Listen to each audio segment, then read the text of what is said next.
إنما قولنا لشيء إذا أردناه أن نقول له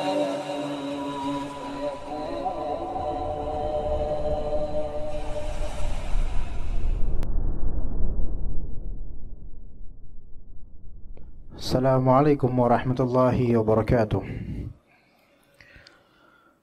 إن الحمد لله نحمده ونستعينه ونستغفره ونعوذ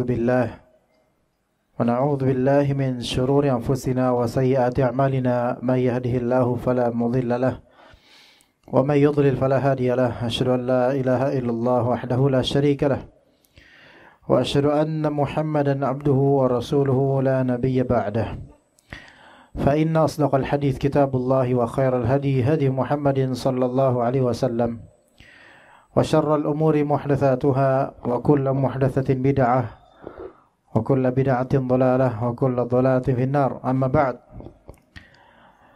Para ikhwah sekalian rahimani wa rahimakumullah, kita lanjutkan pembahasan dalam kitab Amalan Sunnah Setahun karya Al-Ustaz Yazid bin Abdul Qadir Jawas hafizahullah ta'ala wa jazahu khaira, di halaman 91 dari kitab, di bab keempat, yaitu sunnah-sunnah yang berkaitan dengan sifat atau tata cara wudu dan toharah.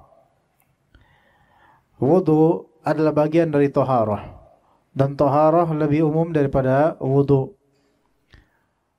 karena toharah itu mencakup wudu, kemudian mencakup mandi, mencakup juga bersuci dari najis, ya istinja, bersuci dengan tisu itu termasuk toharah. Bahkan bersiwak itu termasuk bagian dari toharah.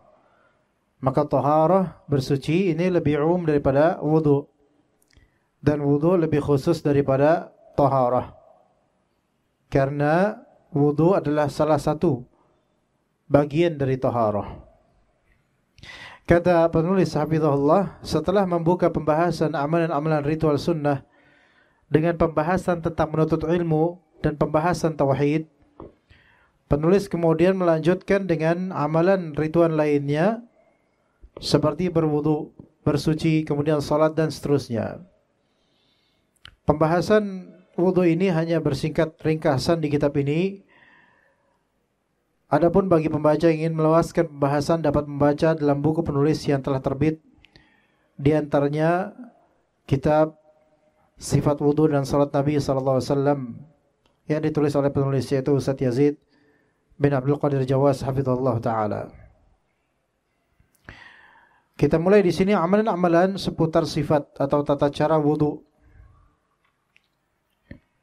Menurut bahasa, wudu berasal dari kata al-wadha'ah, yang berarti kebersihan dan kecerahan. Jika dibaca dengan dhammah, yaitu wudu, jadi ada dua versi, ada wudu, ada wadu. Kalau wudu itu artinya berwudu atau mengambil air untuk wudu, yaitu wudu itu perbuatan berwudu. Namun jika dibaca dengan fathah, yaitu wadu, maka maknanya adalah medianya, yaitu air yang digunakan untuk berwudu. Jadi perbuatan berwudu itu dalam bahasa Arab namanya al-wudu. Namun air yang digunakan untuk berwudu namanya al-wadu, pakai waw, pakai hamzah, al-wadu, fathah. Afwan, bukan hamzah, fathah.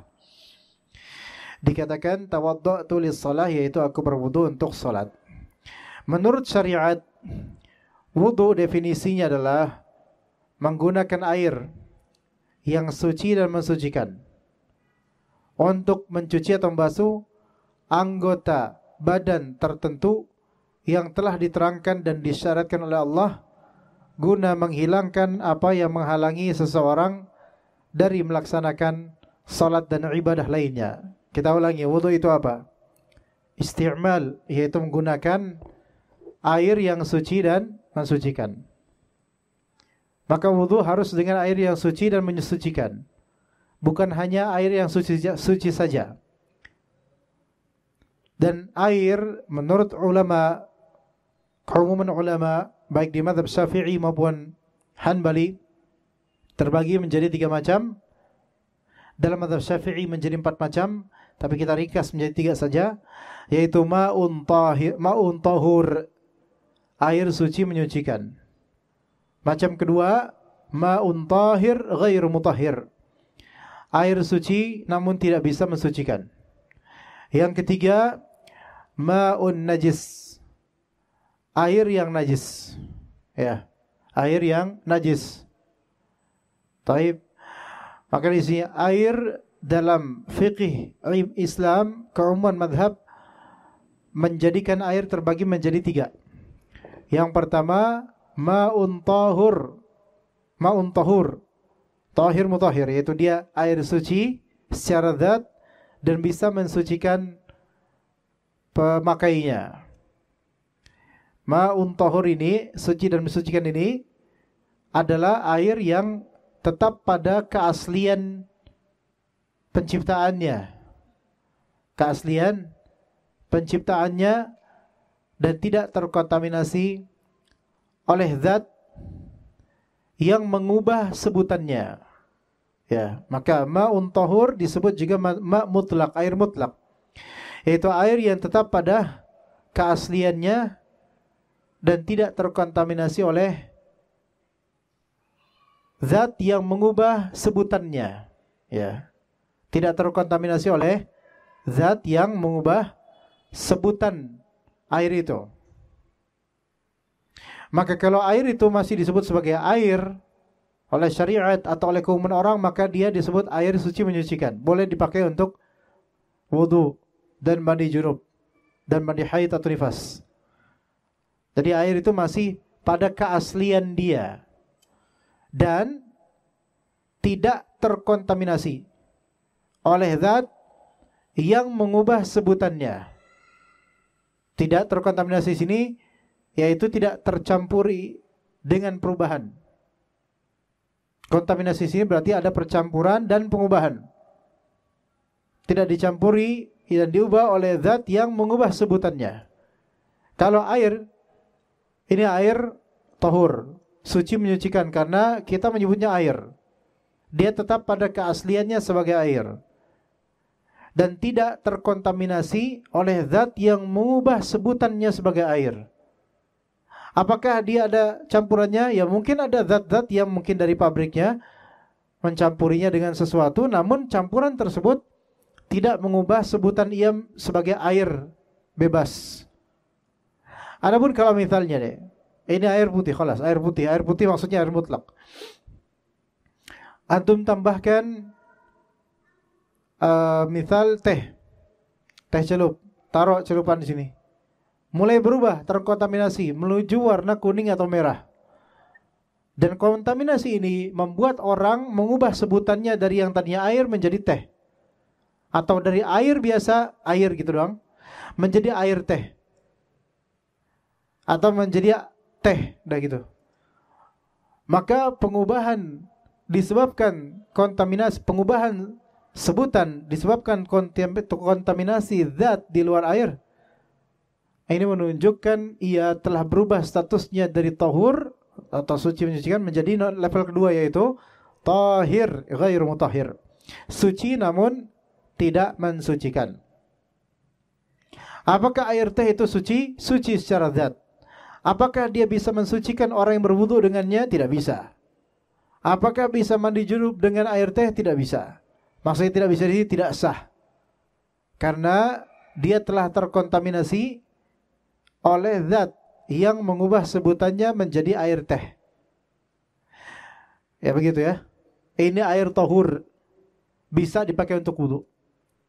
Adapun air tahir ghair mutahhir, air yang suci dan tidak menyucikan, maka secara zat dia suci, tidak masalah, tidak najis.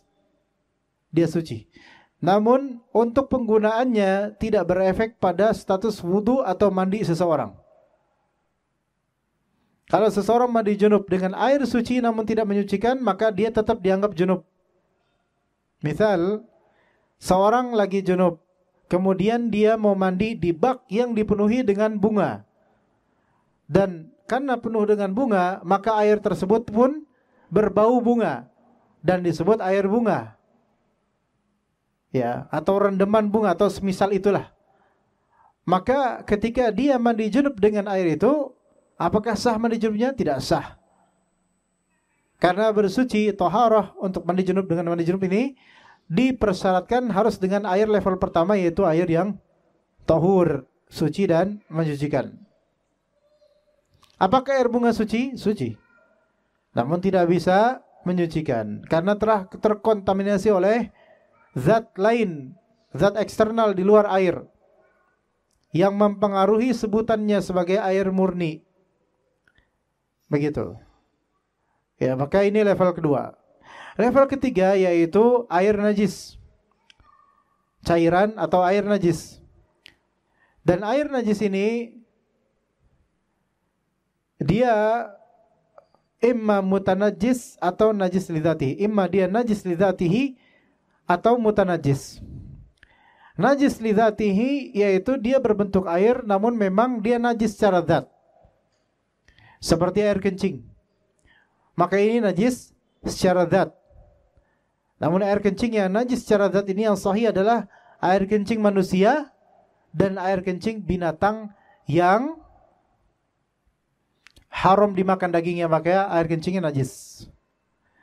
Adapun air kencing binatang yang halal dimakan dagingnya, maka yang lebih sahih adalah tidak najis dengan dalil Nabi SAW membolehkan salat di kandang kambing.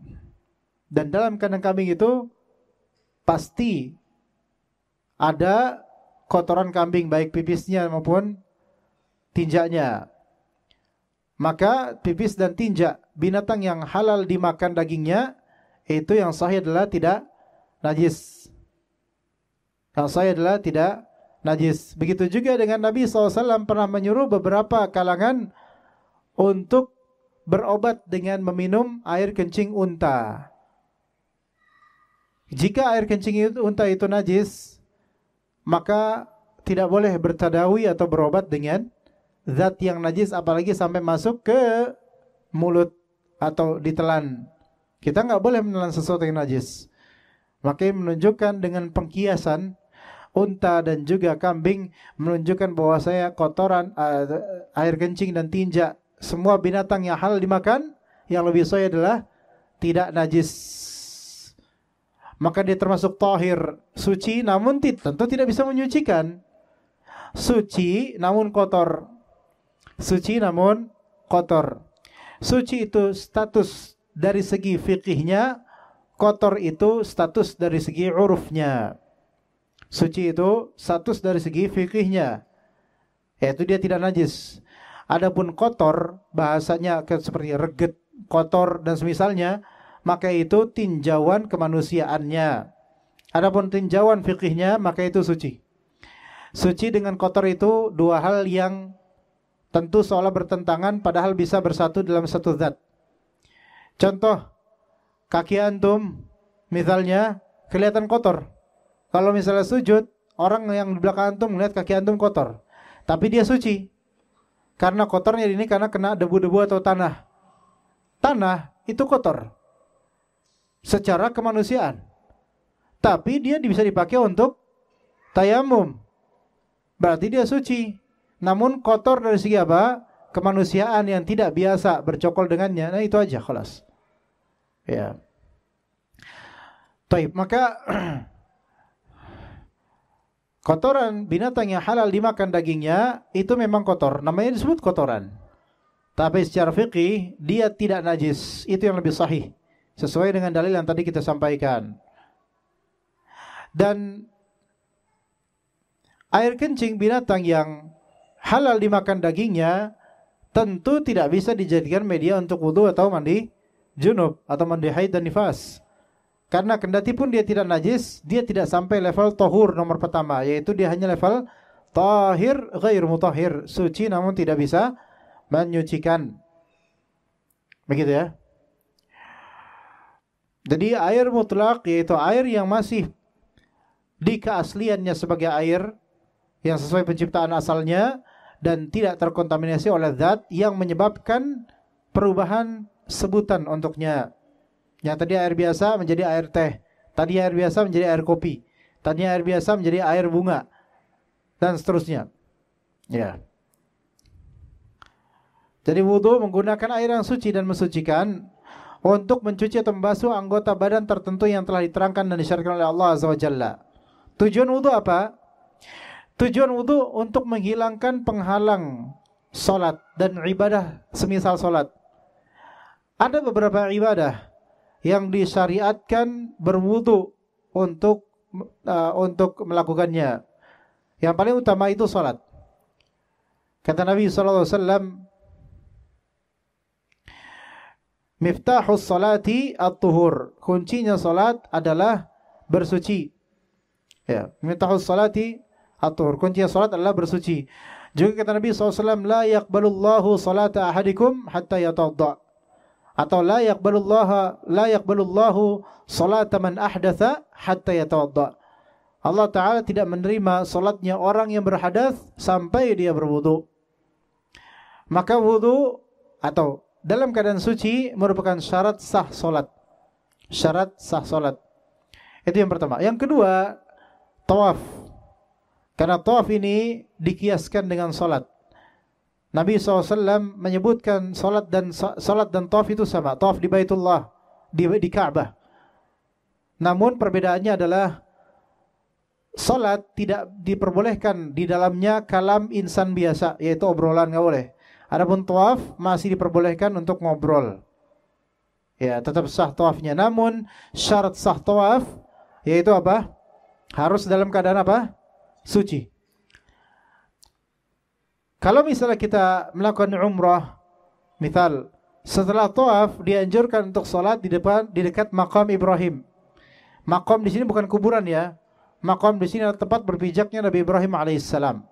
Dianjurkan seperti itu, salat 2 rakaat. Maka tawaf harus dalam keadaan suci.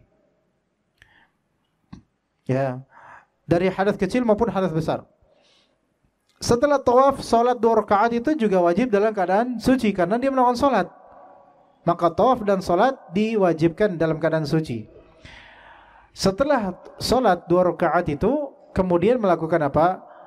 Menuju tempat sa'i misalnya dalam umrah. Apakah sa'i disyaratkan suci? Tidak disyaratkan suci. Jika dia melakukan sa'i dalam keadaan batal wudunya, maka sah sa'inya. Seperti itu. Yang disyaratkan suci adalah apa? Tawaf dan salat 2 rakaat setelah tawaf. Kita lanjutkan di sini.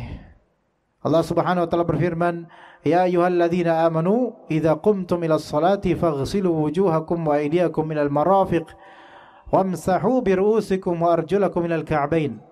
Wahai orang beriman, jika kalian hendak mendirikan salat, maka basuhlah wajah kalian dan tangan-tangan kalian menuju ke marafiq, menuju ke siku.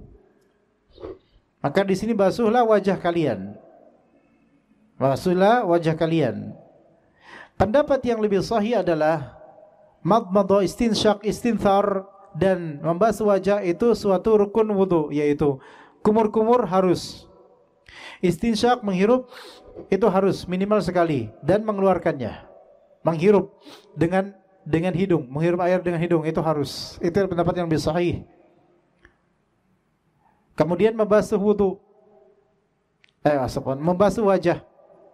Membasuh wajah dan batasan wajah adalah di awal manabit asy-sya'r, yaitu awal tumbuhnya rambut di sini sampai ke dagu. Adapun bawah dari ini tidak. Di sini. Adapun misalnya ada di antara ikhwan yang qadarullah Allah Ta'ala ciptakan tidak memiliki rambut depan, maka tetap dari sini. Tidak dari ini, enggak, dari sini wajah, termasuk wajah. Kemudian batasan wajah secara bentangan yaitu dari sini. Ya. Sampai dari sini sampai sini, ya. Yaitu batasan kuping, telinga.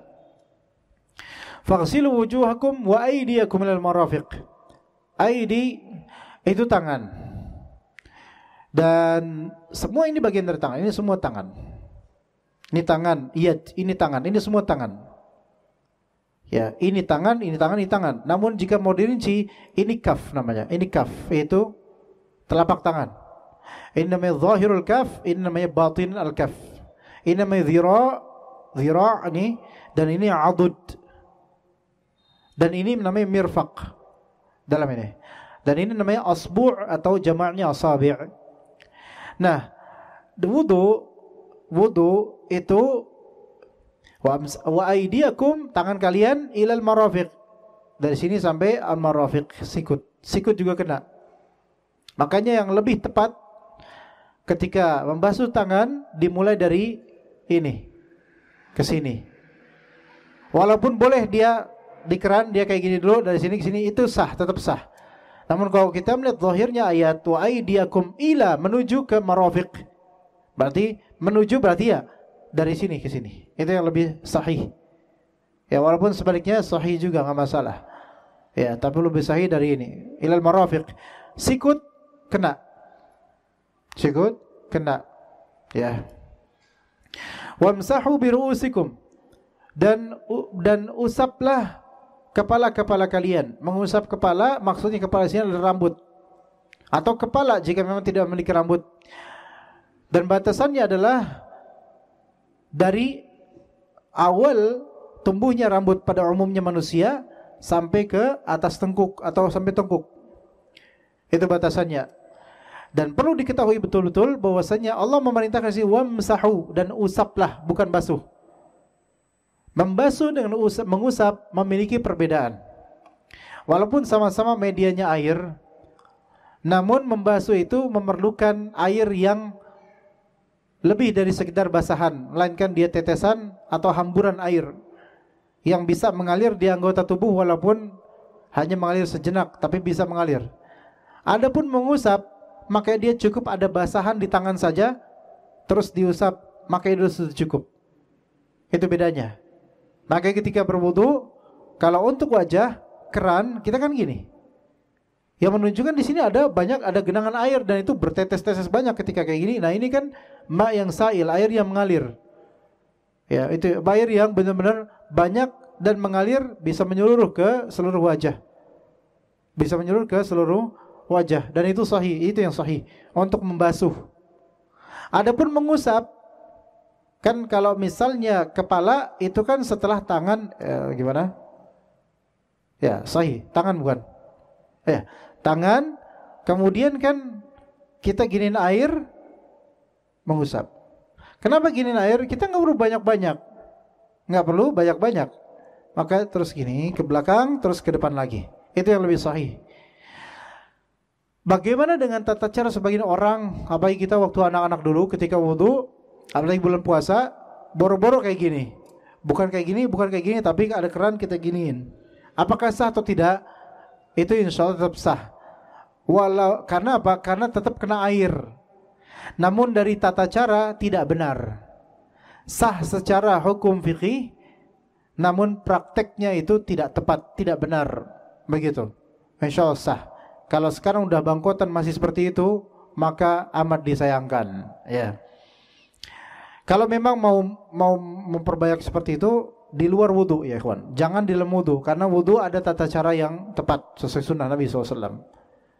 Memang dalam mazhab Syafi'i itu tidak apa-apa, tidak harus sampai belakang, tapi cukup depan atau salah satu bagian dari ini dalam mazhab Syafi'i. Dan itu silahkan. Namun kalau kita mau lebih sesuai dengan sunnah Nabi SAW bagaimana, dalam hadis akan disebutkan suatu saat nanti insyaallah, yaitu dengan cara yang tadi saya jelaskan, dari ke belakang kemudian ke depan.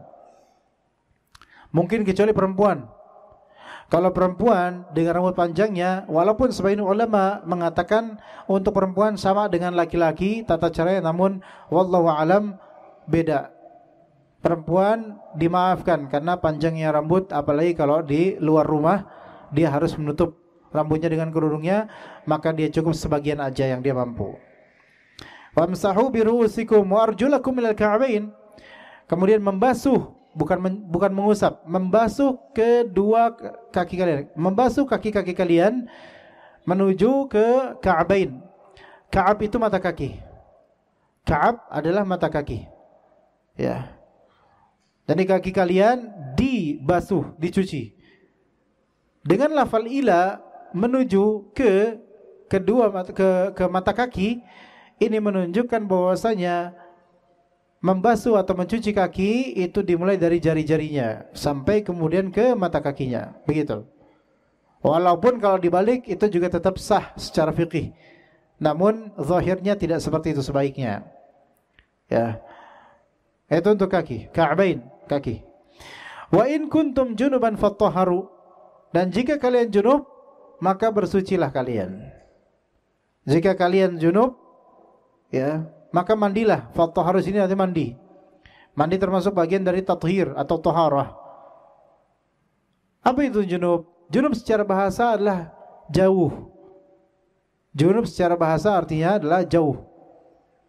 Makanya orang yang junub itu agak sulit untuk dekat sama orang lain. Males kok keluar tuh kayak gimana gitu. Karena memang secara tabiat manusia ketika junub dia merasa kurang nyaman dengan dirinya dan tidak mau ketahuan oleh orang lain bahwa saya dirinya junub. Makanya nggak ada orang yang mendeklarasikan dirinya sedang junub, nggak ada. Nggak ada, kecuali mungkin sama istrinya mungkin. Dan istri tahu itu. Karena kedua-duanya sama-sama pelaku, ya. Jadi mungkin nggak masalah. Tapi kalau orang lain, ada tamu datang, assalamualaikum, waalaikumsalam, sebentar, anda lagi junub, nggak mungkin ngomong kayak gitu. Junub itu artinya jauh, ya. Makanya ada ayat fajtanibu, maka jauhilah kalian. Jauh, ya. Jika kalian sedang junub, junub adalah kondisi di mana seseorang keluar air maninya dengan sebab apapun atau telah melakukan jima'. Junub adalah keadaan seseorang telah keluar maninya dengan sebab apapun, atau yang kedua telah melakukan jima' atau telah terjadi padanya jima'. Itu junub. Perhatikan baik-baik, junub itu apa? Junub adalah kondisi atau orang yang berkondisi telah keluar air maninya dengan sebab apapun. Keluar air mani bisa karena mimpi basah. Itu junub. Selama dia melihat itu air mani. Kalau dia mimpi yang dia sukai itu ternyata tidak keluar air mani, padahal di mimpinya itu, mohon maaf, keluar air mani, maka dia tidak disebut junub karena tidak kelihatan, tidak keluar air maninya. Kata Nabi SAW, innamal ma'u minal ma'. Sesungguhnya air untuk mandi itu diperuntukkan untuk keluarnya air mani. Maka ketika air mani tidak keluar, maka tidak disebut junub. Taib. Itu dari mimpi. Yang pertama. Yang kedua, bisa dengan cara istimna. Afwan. Istimna itu artinya apa? Onani atau masturbasi. Maka junub keluar air mani sebab masturbasi, maka dia berarti junub. Karena ada anggapan sebagian awam mengatakan bahwa saya junub itu cuman kalau mimpi atau melakukan jima', sementara masturbasi atau onani kalau keluar air mani tidak disebut junub. Ini salah, khata. Ya, itu yang kedua. Atau dengan cara yang berikutnya yang tadi disebutkan, yaitu kondisinya karena apa? Karena jima'. Dan jima' yang disebut telah junub itu parameter paling minimal atau kriteria minimalnya adalah yaitu masuknya kepala zakar ke kemaluan perempuan depan. Itu paling minimalis. Ketika sudah masuk kepala zakar ke kemaluan istrinya, maka dia telah divonis junub. Walaupun tidak keluar air mani, walaupun dia selesai ketika itu, artinya mungkin ketika melakukan hal yang dia inginkan itu ternyata datang tamu, terputus kenikmatannya, apakah dia junub? Junub. Padahal hanya segitu doang.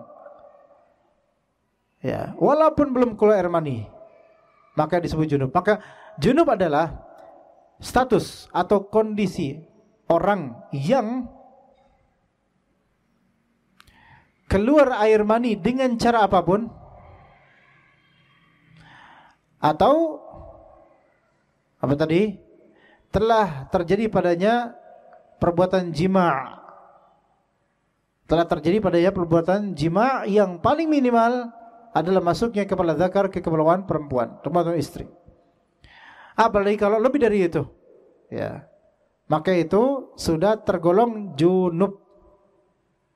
Sudah tergolong junub. Kalau dia junub maka bersucilah, yaitu mandi, karena menanggulangi hadas akbar itu harus dengan mandi. Wa in kuntum marda aw ala safar, kalau misalnya kalian itu sakit, jika kalian sakit atau dalam perjalanan, au jaa ahadu minkum minal ghaid, atau kalian kembali dari tempat buang air, dari WC, au lamastumun nisa, atau menyentuh perempuan. Nah, di sini ada 4 kasus. Sakit, lagi safar, habis BAB atau BAK, menyentuh perempuan. 4 hal yang berbeda. Nah, antum menghadapi salah satu dari 4 hal ini, falam tajidu ma'an, tidak menemukan air. Nah, tidak menemukan air. Kan harus di sini kan 4 hal ini, sakit, pengen sholat tapi nggak ada air, atau nggak bisa menggunakan air karena sakit ya, atau lagi safar nggak bisa punya air, atau habis BAB BAK nggak ada air untuk berwudu karena batal kan wudunya, atau kalian menyentuh perempuan, nanti saya rinci lagi insyaallah. Kemudian mau wudu nggak ada air, maka apa yang dilakukan? Fatayammamu sa'idan thayyiba, maka bertayamumlah dengan debu yang baik. Sa'idan thayyiba, debu yang baik.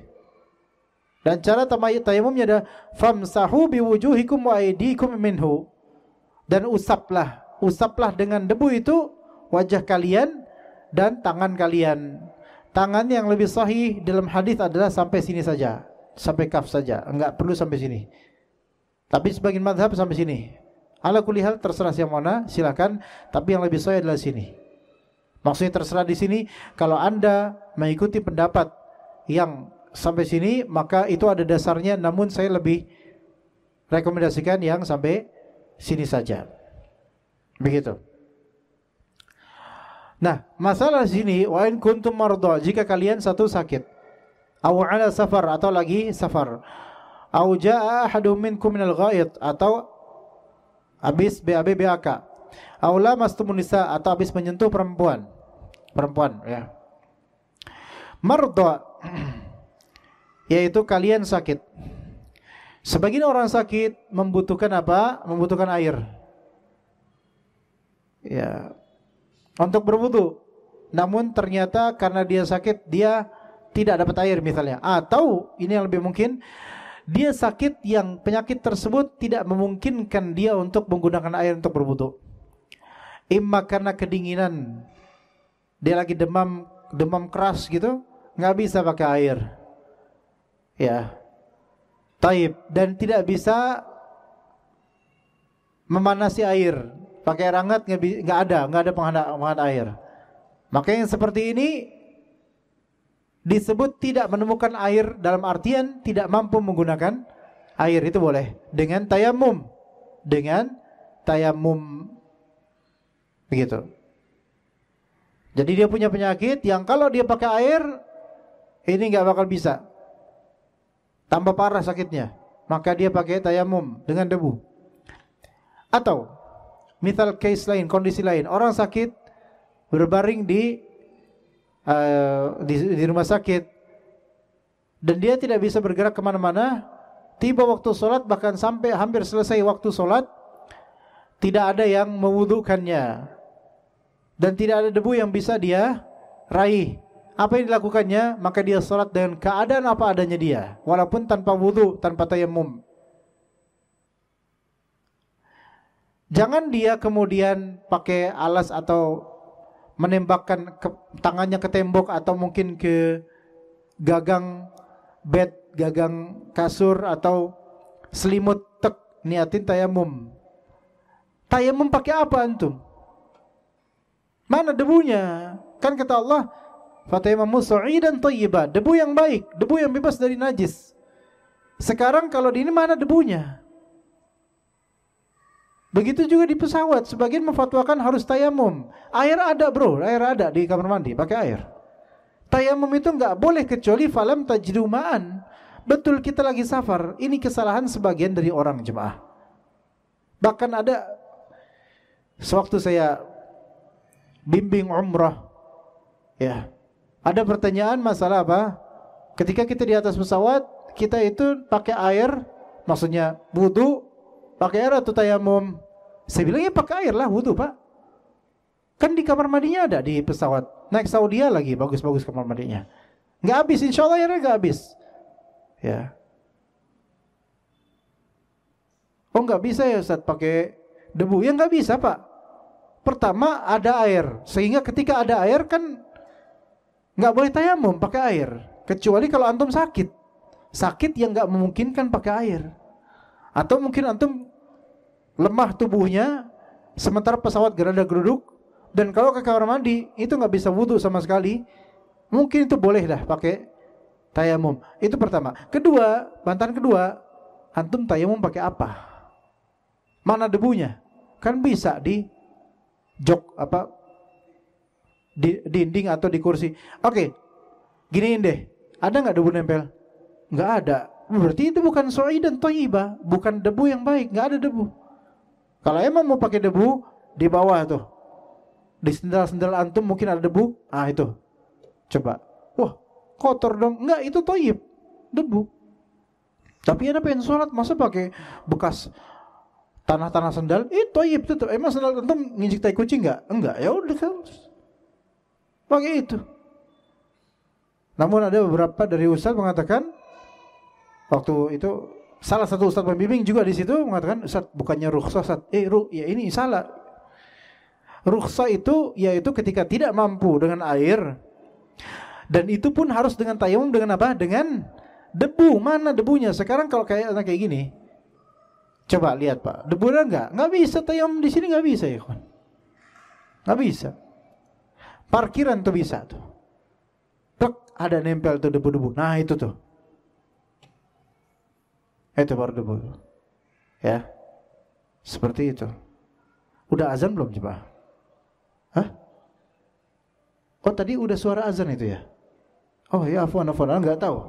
Ya kita lanjut insyaallah setelah ba'da isya insyaallah. Bismillahirrahmanirrahim. Alhamdulillah, wassalatu wassalamu ala Rasulillah. Amma ba'd. Kita lanjutkan ayat Al-Maidah, ayat ke-6 dari Al-Maidah. Setelah sebelumnya kita bahas tentang tayamum, maka sekarang kita lihat di sini firman Allah Azza wa Jalla, "Ma yuridullahu liyaj'ala 'alaikum min haraj." Allah Ta'ala tidak ingin menyulitkan kalian, walakin yuridu liyutahhirakum, tapi Allah hendak membersihkan kalian, waliyutimma ni'matahu 'alaikum la'allakum tashkurun. Dan Allah ingin membersihkan kalian dan menyempurnakan nikmatnya bagi kalian agar kalian bersyukur. Dari Abu Hurairah radhiyallahu anhu, beliau mengatakan Rasulullah SAW bersabda, "La tuqbalu salatu ahadikum idza ahdatha hatta yatawadda." Tidak akan diterima salat salah seorang di antara kalian apabila ia berhadas hingga ia berwudu. Hadis ini menunjukkan bahwa seseorang jika dia salat dalam keadaan berhadas, dia tidak diterima salatnya. Dari segi fikih tidak diterima, dari segi pahala juga tidak ada, dari segi keridhaan Allah juga tidak diridhai oleh Allah Azza wa Jalla karena tidak sah. Ya, tidak sah. Maka seseorang ketika dia teringat bahwa dirinya belum berwudu, dan dia teringat itu di dalam salatnya, ketika dia salat dia teringat dia belum wudu, maka dia batalkan salatnya dan dia wudu. Maksudnya belum wudu di sini dia udah batal wudunya dan sebelum sholat belum sempat wudu, dan dia baru sadar di tengah sholatnya, maka tidak sah sholatnya memang, dan dia mengeluarkan diri dari jemaah kemudian wudu. Setelah wudu dia menuju sholat dan dimulai dari awal sholatnya, dimulai dari awal. Kalau dia baru engeh atau baru ingat selesai sholat bahwa dirinya itu dalam keadaan tidak suci, maksudnya tidak suci dari hadas, maka dia wajib bersuci, dan dia wajib bersuci seperti wudu atau mandi junub, dan kemudian dia mengulangi sholatnya dari awal. Begitu. Begitu juga misal di kakinya ada tempelan tas stiker atau cat yang tebal, yang dia rasa dan lebih yakin atau dia sangkakan kuat bahwa saya tempelan atau cat tersebut nempel sebelum dia wudu, dan dia wudu biasa, dan wudunya tersebut tidak menghilangkannya atau tidak mencopot stikernya yang nempel di kaki bagian bawah itu, dan dia salat di atasnya, maka dianggap tidak sah salatnya. Setelah salat dia lihat, loh kok ada yang nempel ini, waduh ini kapan ini nempelnya. Kalau persangkaan kuat dia nempelnya stiker itu sebelum salat, sebelum wudu, atau cat tebal itu nempel sebelum wudu, maka wudunya dianggap belum sah karena ada bagian yang belum terbasuh dengan air. Kata Nabi SAW, wailul lil a'qabi minan nar, nerakalah untuk bagian-bagian kaki belakang yang belum kena dengan basuhan air wudu, maka tidak sah wudunya. Maka dia beristighfar dan kemudian wudu ulang. Setelah itu silakan dia salat ulang. Kalau seorang imam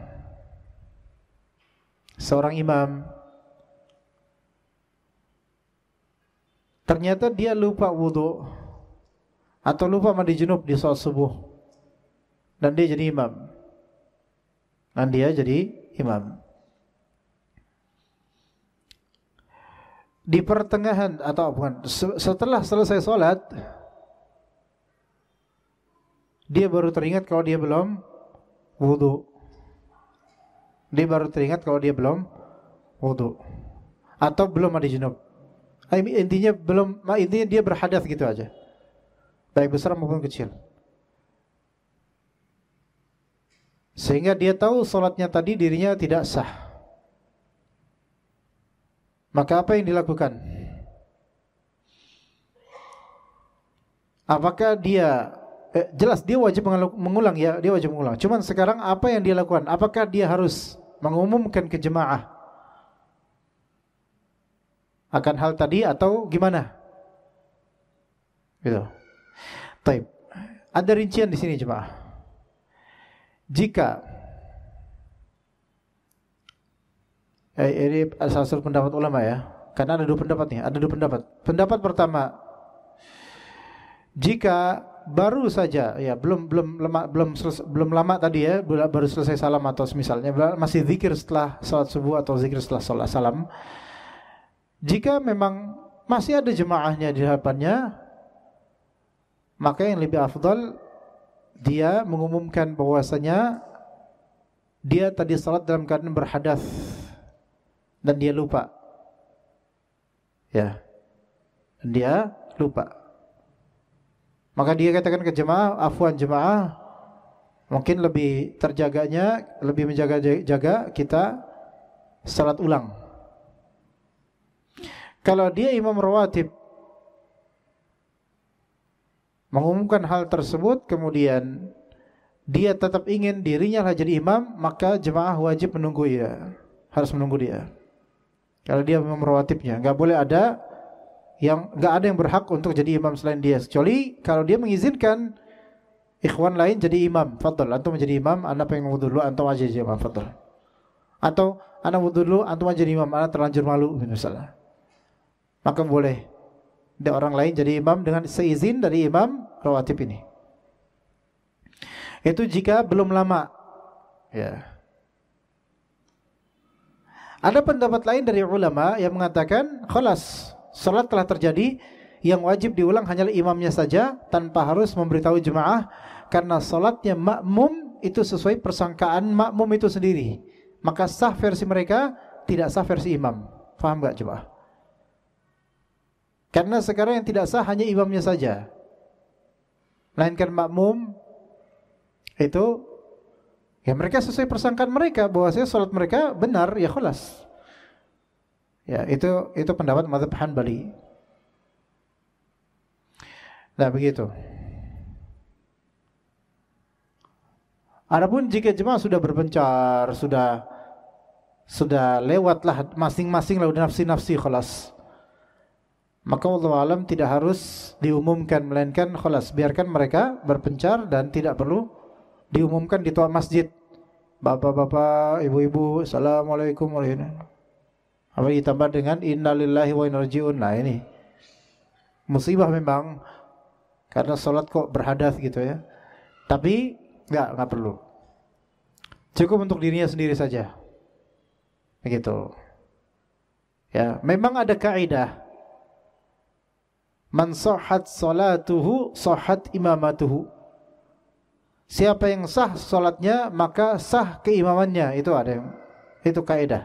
Siapa yang sah salatnya maka keimaman dia itu sah.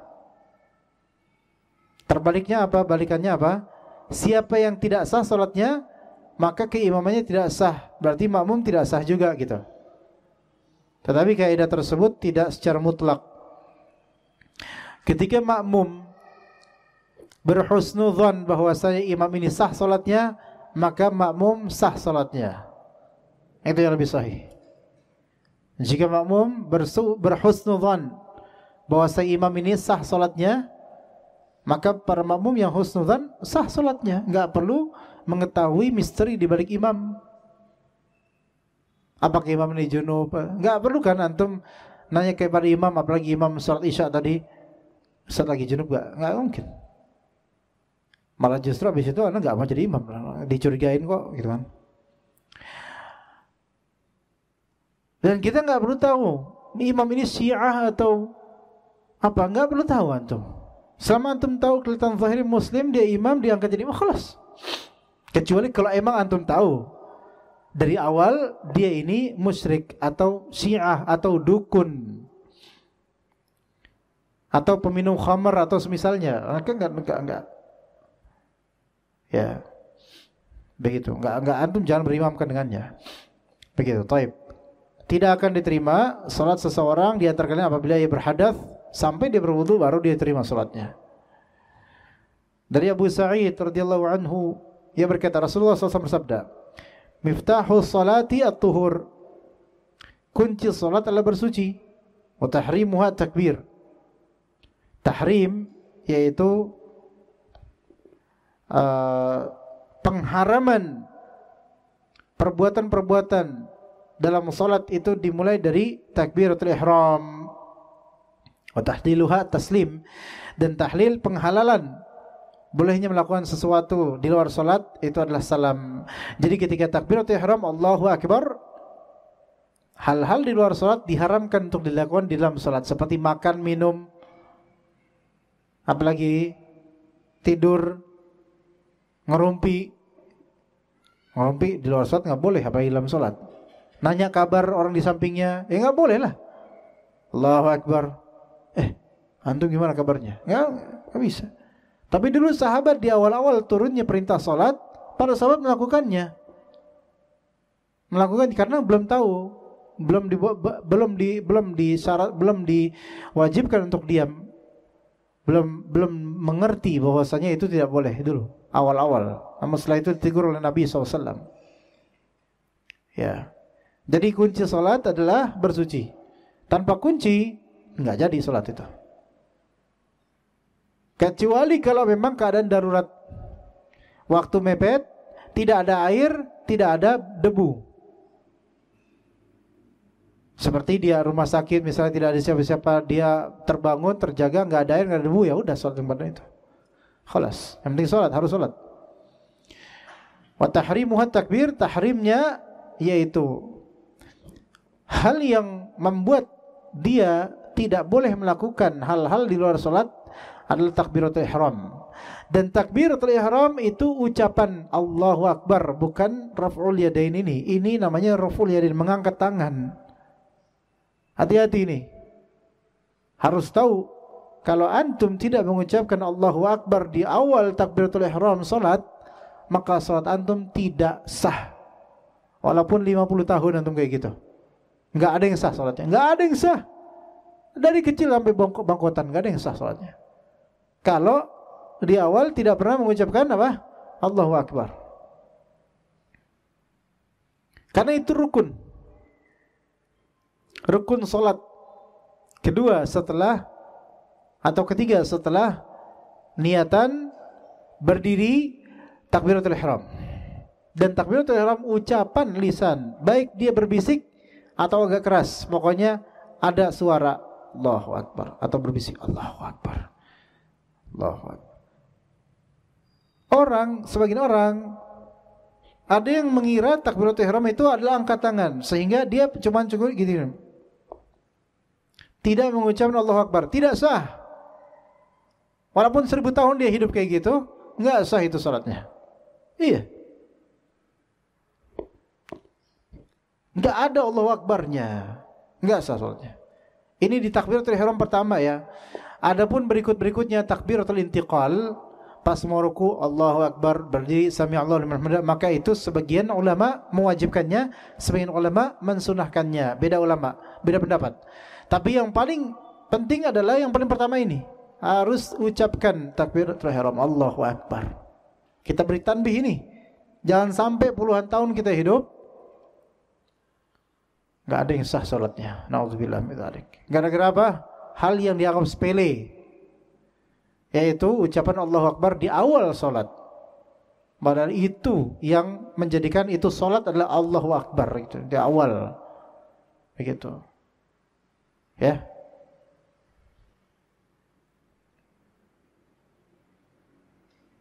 Wa tahliluha taslim, dan yang menghalalkan sesuatu di luar salat adalah salam. Assalamualaikum warahmatullahi wabarakatuh. Yang sahih adalah 2 salam. Itu lebih sahih. Assalamualaikum warahmatullahi wabarakatuh. 1, 2 gitu. Dan yang lebih sahih adalah ketika antum masbuk. Dulu anda memegang pendapat bahwasanya memegang pendapat tentang kapan orang masbuk berdiri setelah selesai imam salat. Apakah selama salam pertama masbuk udah boleh berdiri atau harus salam kedua? Yang sahih adalah setelah salam kedua baru antum diri. Itu yang lebih sahih. Dulu anda megang pendapat yang salam pertama boleh langsung diri, tapi yang lebih sahih sekarang adalah yang anda pegang adalah setelah salam kedua. Imam, Assalamualaikum warahmatullahi wabarakatuh. Assalamualaikum warahmatullahi wabarakatuh. Antum baru apa? Berdiri. Begitu ya. Sehingga antum baru mulai salam juga setelah imam selesai salam kedua. Assalamualaikum, imam salam. Assalamualaikum warahmatullahi wabarakatuh. Assalamualaikum warahmatullahi wabarakatuh. Baru antum. Assalamualaikum. Ya. Begitu. Jadi 2 salam. Taib. Imam Ibnul Munzir berkata, para ulama telah sepakat bahwa salat yang dilakukan seseorang tanpa bersuci tidak sah jika ia mampu melakukannya. Kalau mampu melakukan bersuci dan tidak bersuci, maka tidak sah salatnya. Itu ijma', sepakat para ulama. Ya. Kalau misalnya tidak mampu karena airnya terlalu dingin, dia takut khawatir menggigil atau takut sakit atau takut gimana, dan tidak ada pemanas, maka boleh dia tayamum, boleh. Ya, namun kalau dia merasa mampu, ya, walaupun memang dingin sangat, tapi dia mampu, maka tetap wajib dia untuk berwudu. Dan ini termasuk yang berpahala besar, yaitu karena Nabi SAW isbaghul wudu fil makarih, yaitu menyempurnakan wudu di momentum-momentum yang tidak disukai, seperti air yang sangat dingin, enggak tahan, ya, tapi dia merasa bisa, dia lakukan itu sampai menggigil, maka dia dapat pahala yang sangat banyak. Ya, wallahu a'lam. Ya, seperti itu jemaah sekalian. Taib, cukup sampai sini insyaallah ya. Enggak ada yang bertanya kan? Enggak usah ya. Fadal. Assalamualaikum. Bismillah.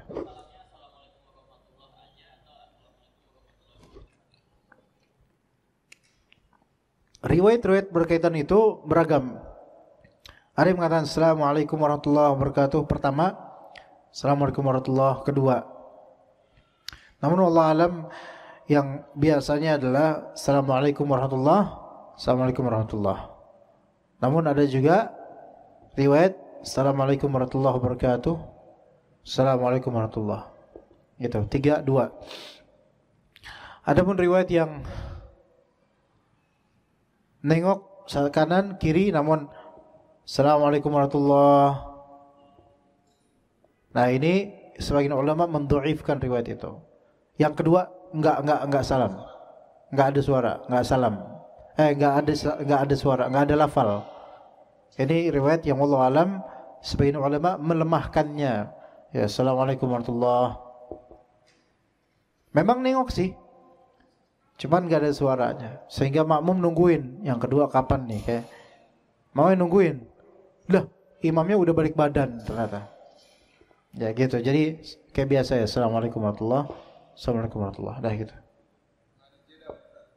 Hah? Jeda sih nggak perlu Pak, nggak perlu jeda. Assalamualaikum warahmatullahi, Assalamualaikum warahmatullahi, nggak perlu jeda. Ya.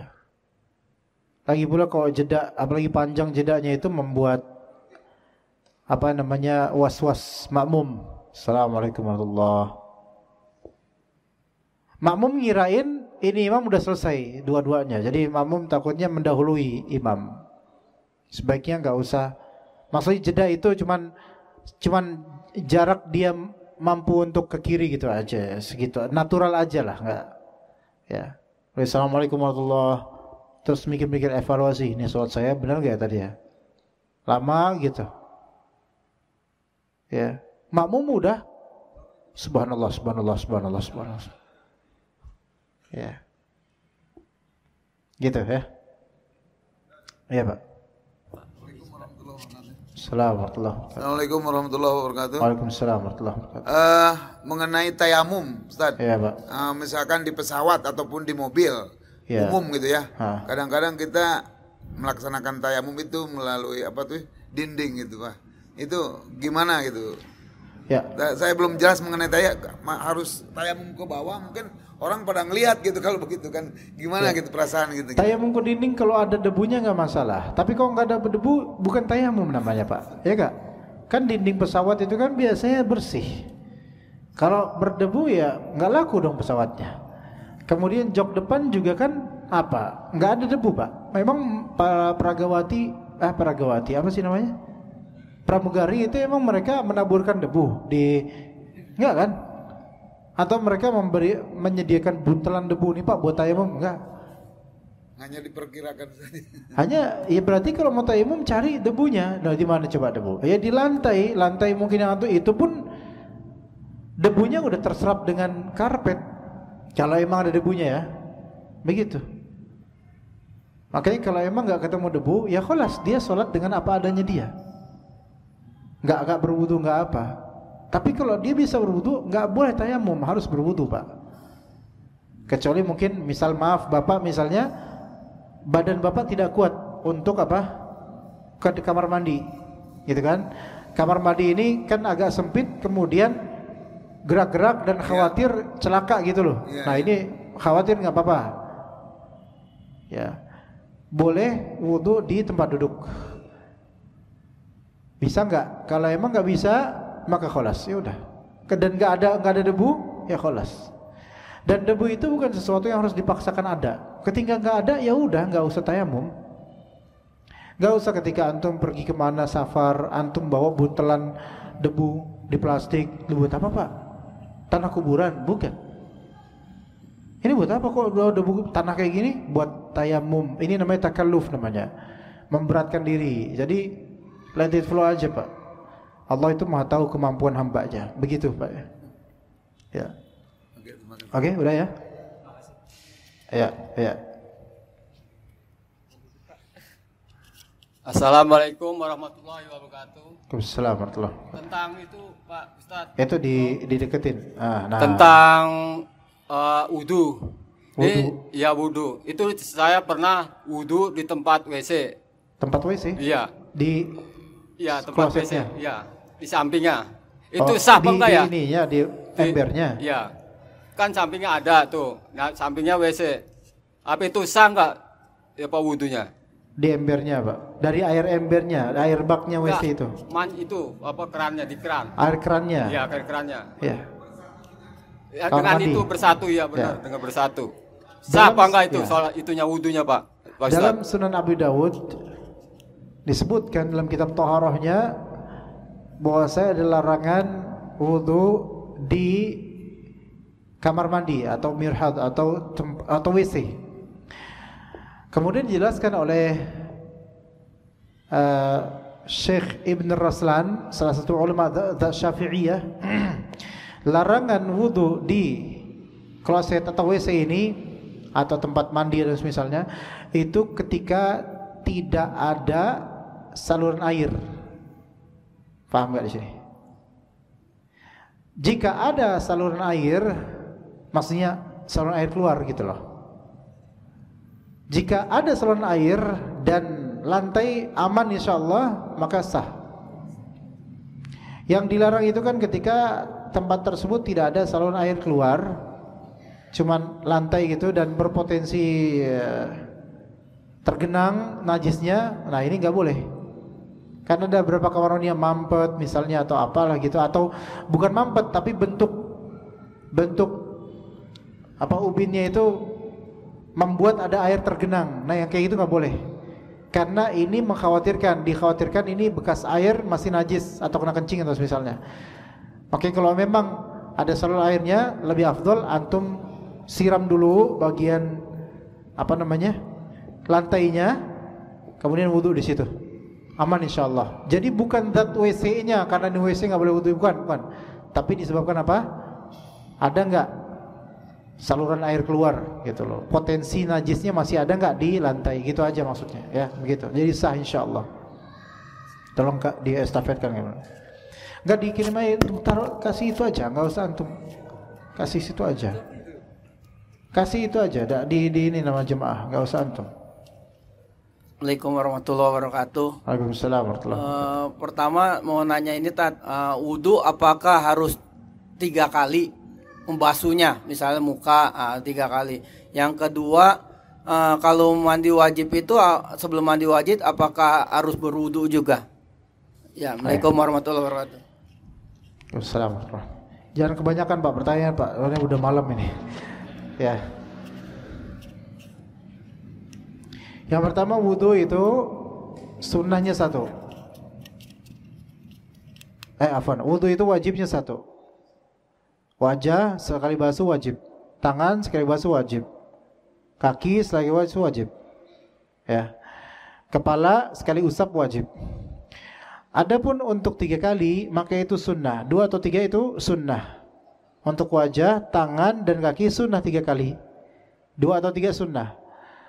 Lebih dari 3 kali maka itu terlarang. Dalam hadis riwayat Tirmidzi disebutkan bahwa siapa yang melebihi dari itu maka dia telah melampaui batas dan telah berbuat zalim, maka nggak boleh sampai 4. Adapun kepala yang sunnah, yang wajib 1 usapan dan cuma 1 kali usapan saja, jangan lebih dari itu. Begitu.